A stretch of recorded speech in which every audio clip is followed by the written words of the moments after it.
3. Nolly Gardiner salió del edificio municipal y se sentó en los escalones junto a Parkins Gillespie, en el preciso instante en que Ben y Susan entraban juntos en la tienda de Spencer. Parkins estaba fumando un Pall Mall mientras se limpiaba las uñas amarillentas con un cortaplumas. «Ese tipo es el escritor, ¿no?», preguntó Nolly. «Sí». «¿Y la que estaba con él, Susie Norton?». «Así es». «Pues qué interesante», comentó Nolly mientras se ajustaba el cinturón del uniforme. La insignia de policía relucía de manera imponente sobre su pecho. Nolly había escrito a una revista policíaca para que se la enviaran. El pueblo no se ocupaba de proporcionar insignias a sus agentes de policía. Parkins también tenía una, pero la llevaba en la cartera.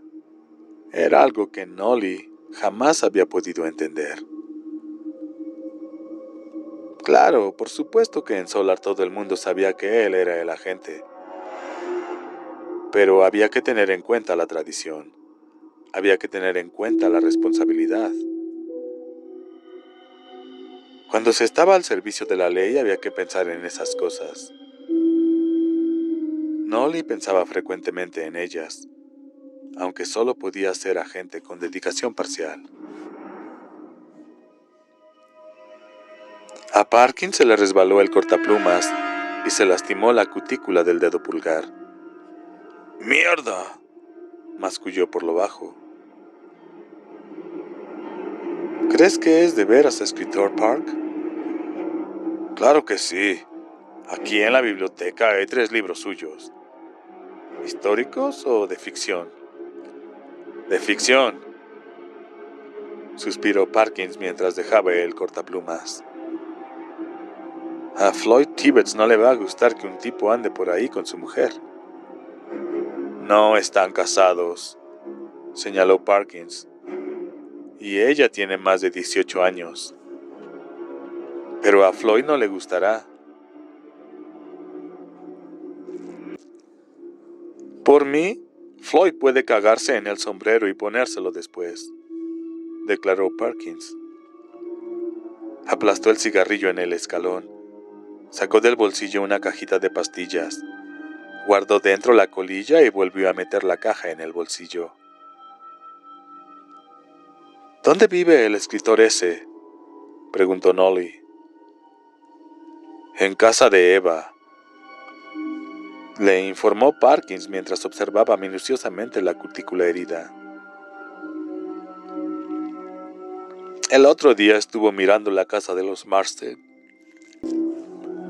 Tenía una extraña expresión en la cara. ¿Extraña? ¿Qué quieres decir? Extraña, nada más. Parkins volvió a sacar los cigarrillos.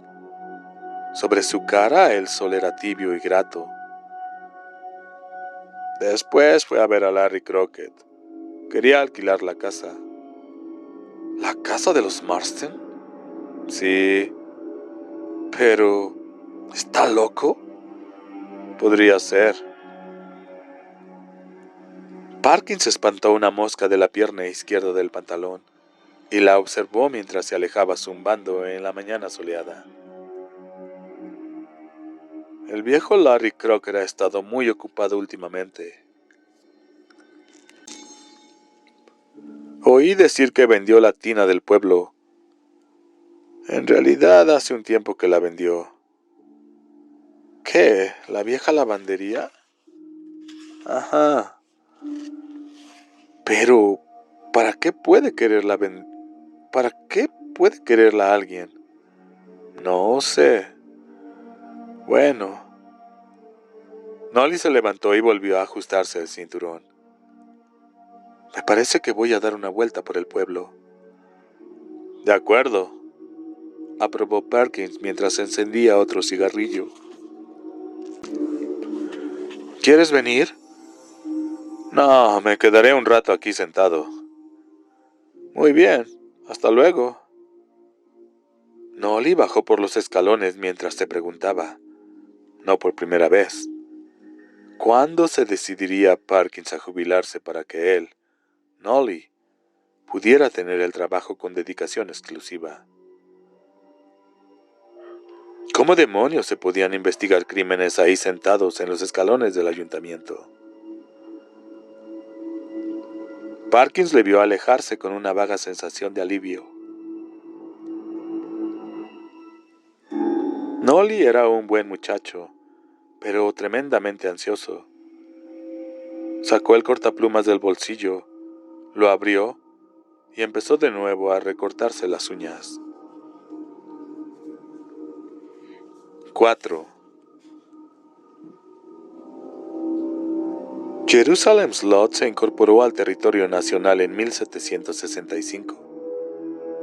200 años más tarde celebró el bicentenario con fuegos artificiales y una procesión por el parque, durante la cual una chispa incendió el vestido de princesa india de la pequeña Debbie Forster, y Parkins Gillespie tuvo que poner a la sombra a 6 tipos por emborracharse en la vía pública. Es decir, 50 años antes de que Maine se convirtiera en uno de los estados de la Unión, como resultado del compromiso de Missouri.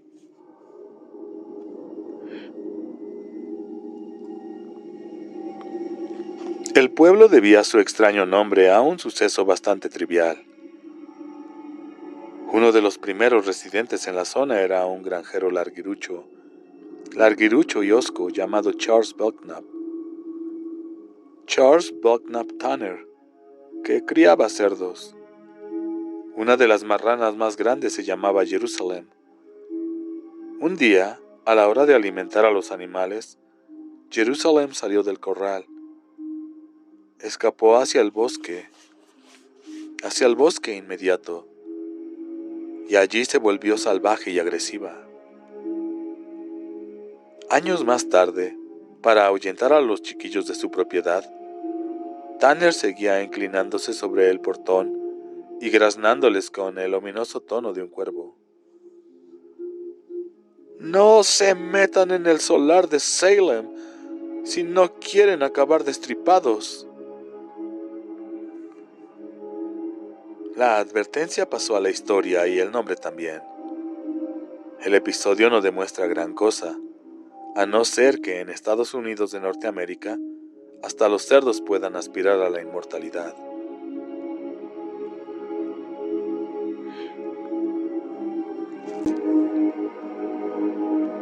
La calle principal, llamada en un principio Portland Post Road, recibió en 1896 el nombre de Ellas Jointer.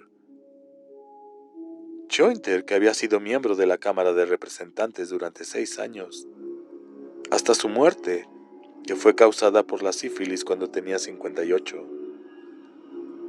Era lo más semejante a un personaje de que podía vanagloriarse Salem Slot, excepción hecha de Salem, la marrana, y de Pearl Ann Butts, que en 1907 escapó de la ciudad de Nueva York para convertirse en una de las Ziegfeld Girls.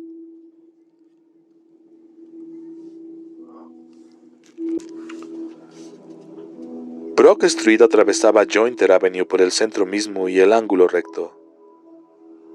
El municipio como tal era casi circular, aunque un poco achatado hacia el este, donde el límite era los meandros del río Royal. Vistas en un mapa, las dos calles principales daban al pueblo un aspecto muy semejante al de una mira telescópica. El cuadrante noroeste de la mira correspondía a North Jerusalem, el sector más densamente forestado del pueblo. Eran las tierras altas, aunque no le habría parecido muy altas a nadie, salvo quizá a alguien procedente del medio oeste. Las viejas fatigas y fatigadas colinas, surcadas de antiguos caminos para el transporte de madera, descendían suavemente hacia el pueblo. y en la última de las pendientes se levantaba la casa de los Marsden. Buena parte del cuadrante noroeste era tierra abierta dedicada al cultivo de alfalfa y otras plantas forrajeras. Por ahí corría el río Royal, un viejo río que había erosionado profundamente sus ribieras, hasta casi el nivel del pecho. Pasaba bajo el puentecillo de madera de Brook Street y se alejaba hacia el norte en amplios arcos relucientes para penetrar en la zona.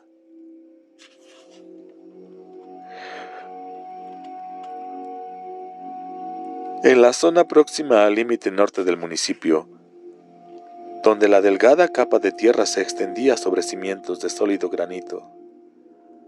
Allí el río había tallado en la piedra acantilados de 15 metros, en un trabajo de millones de años. Los chiquillos llamaban al lugar el Salto del Borracho, porque algunos años atrás, Tommy Rathbone, el hermano borracho de Virgil Rathbone, se había caído por el borde mientras buscaba un lugar para pasar. Pero el Royal jamás había estado contaminado.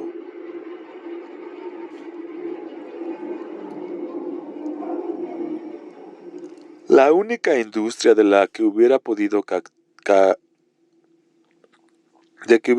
jactarse Salem Slot era un aserradero cerrado desde hacía muchos años.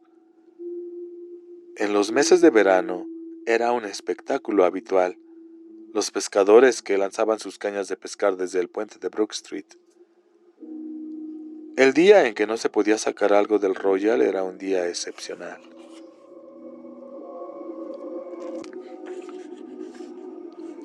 El cuadrante sudeste era el más bonito.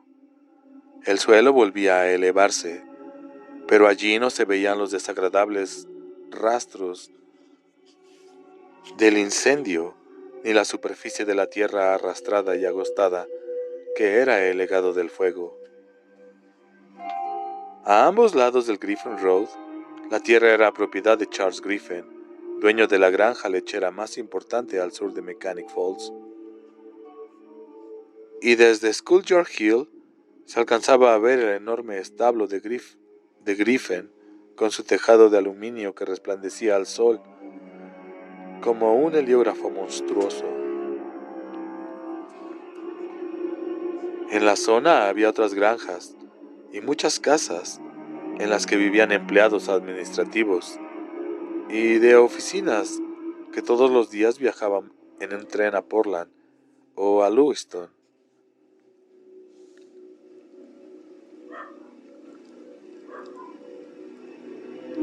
A veces, en el otoño, uno podía detenerse en lo más alto de Schoolyard Hill para aspirar la aromática fragancia de los campos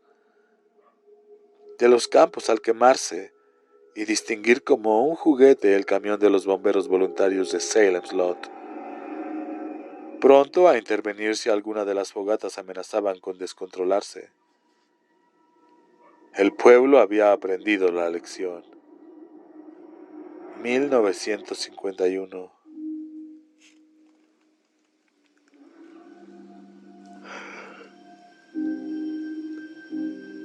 La parte del suroeste era la que habían empezado a ocupar los remolques y cazarrodantes, formando algo parecido a un cinturón de asteroides extraurbano. Con ellos habían aparecido también sus huellas características: montones de coches desechados, neumáticos colgados de cuerdas deshilachadas, latas de cerveza vacías que brillaban junto al camino, andrajos lavados y puestos a secar en cuerdas tendidas entre postes improvisados. El denso olor de cañerías conectadas con cuartos de baño instalados a la ligera.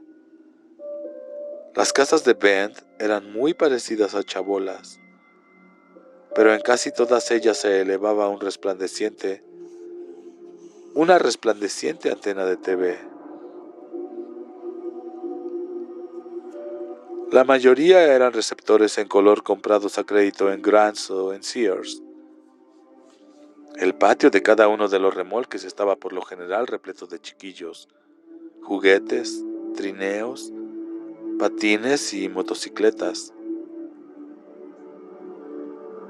En algunos casos las caravanas estaban bien cuidadas, pero en la mayoría parecía que sus dueños pensaran que la prolijidad fuera demasiada molestia.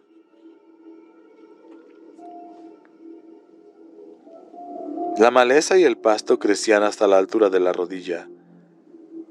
Cerca del límite del pueblo, donde Brooks Street empezaba a llamarse Brook Road, estaba la posada de Dell. Los viernes tocaba un conjunto de rock and roll, y los sábados de la localidad. Y los sábados una banda de música country para la mayoría de los vaqueros de la localidad y sus chicas. Era el lugar donde ir en busca de una buena cerveza o de una pelea.